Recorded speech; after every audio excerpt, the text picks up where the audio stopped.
আজকে আমার এই ছোট্ট মিনি ব্লগটিতে আপনাদের দেখাবো শ্রীধাম পুরীর ধামের জগন্নাথ মন্দিরের পতাকা বাঁধা। কি সুন্দর তত্তর করে উঠে গেল একজন পতাকা নিয়ে, এবং পুরনো পতাকা খুলে নতুন পতাকা বাঁধা হলো। কত সুন্দরভাবে একসঙ্গে কতগুলো পতাকা উঠছে।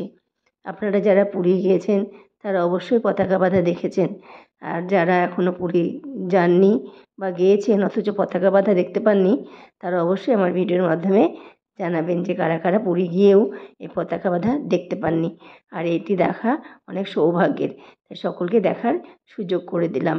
যারা যারা দেখেননি তারা দেখে নিন, এবং যারা যাননি তারা অবশ্যই পুরী যাবেন এবং এই পতাকা বাঁধাটা অবশ্যই দেখবেন।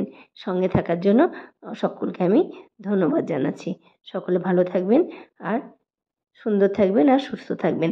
যদি আমার ব্লগের নতুন নতুন ভিডিওগুলি দেখতে চান তাহলে অবশ্যই একটি লাইক কমেন্ট করবেন, আর যদি ভালো লেগে থাকে তাহলে অবশ্যই একটি সাবস্ক্রাইবও করে দিতে ভুলবেন না। সঙ্গে থাকার জন্য অনেক ধন্যবাদ।